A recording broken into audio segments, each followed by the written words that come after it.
Hi everyone, it's Nicole Wilkins with FitnessRx for Women, and this is my next question and answer segment where I took your questions from Facebook and I'm going to answer them for you today. The first question I have is, Nicole, what are your thoughts about fasted cardio? I typically do cardio after weights, and I know you have talked about that before. However, I keep seeing articles referencing fasted cardio. Do you feel that it risks losing muscle gains, or do you recommend maybe drinking a branched chain amino acid supplement during to help prevent that?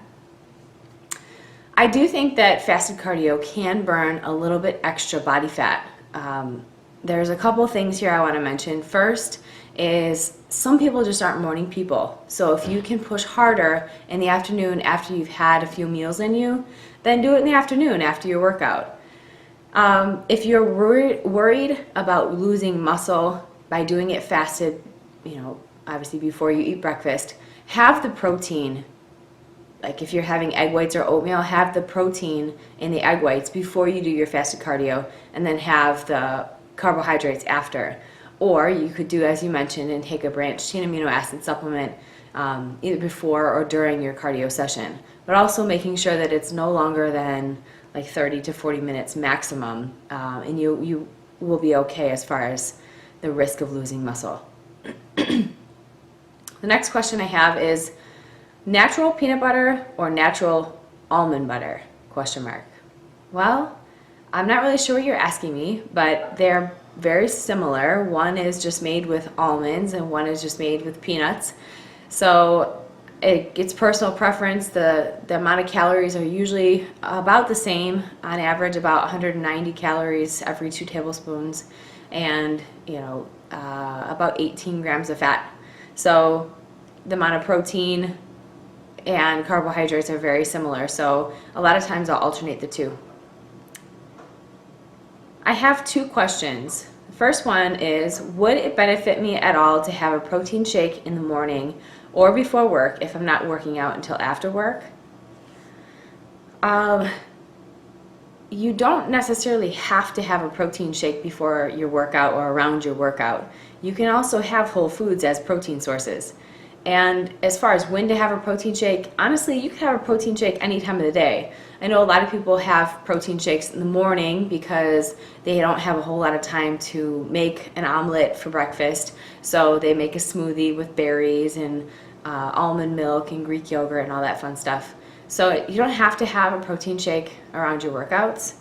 And the second question you asked is, what is the best movement or exercise to do to get clear definition between my shoulders and biceps and triceps? So I'm assuming you're talking about right in here, and I don't think that, no matter how many times I say this, but I really just don't think people understand that diet is so incredibly crucial. I had another question about cellulite and how to get rid of cellulite, which actually is the next question. In order to see more definition, yes, you can lose weight by cutting your calories, and you can still eat the same foods. You can have bread, you can have alcohol, and if it's less than what you were eating before, you will lose weight, definitely. But if you are at a point where you're eating healthy and you have an occasional treat, but you want to see much more definition, like the girls in the magazines and the fitness models and the competitors on stage and stuff like that, you have got to be really, you have to be more strict. You have to cut out the alcohol. You have to cut out the sugar and the desserts, and even if you're having it a few times a week, like if you eliminate that kind of stuff, it will make a huge difference. You have to watch your condiments. I mean, you have got to step it up a notch if you really want to see more definition. And so to answer your question, to get more definition in the arm, a lot of that is going to come, yes, from weight training and from incorporating cardiovascular exercise, but it's also going to come with decreasing overall body fat, and that's going to come with tightening up your diet. So the next question I have is, what are your tips for reducing or getting rid of cellulite? I work out religiously, try and eat clean with the occasional splurge, but cellulite has found its home on my thighs, hamstrings, and glutes. Any tips, creams, workouts, etc. to get rid of it? Cellulite will decrease if you decrease your body fat. So when you say the occasional splurge, I'm not really sure how often that is or what that is, but I would try to eliminate as much of that as possible. The more you can eliminate the splurges and the wine at dinner and the cream in your coffee and the chocolate at your desk at work, the easier it will be to get rid of some of that cellulite. And for some, it may never go away.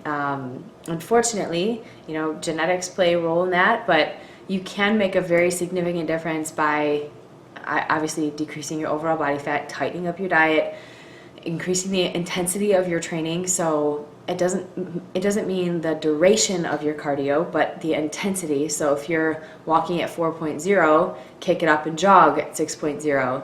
If you're doing shoulder presses with 20s or 15s, bump it up to 25 or 30, and you may only get 7 or 8. But increasing the intensity of your workouts and really challenging yourself, and that is the increased muscle, just burning more calories is going to help with the overall reduction in body fat as well.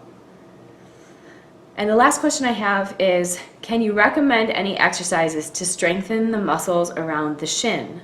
I feel as though my calf muscles are overpowering my shins and causing pain during my runs. It sounds to me like you may have what's called shin splints. So a couple things to do when you have shin splints is, you can ice after your workouts. Avoid anything that hurts, because if you're running and you're running and you're running, it could eventually lead to stress fractures.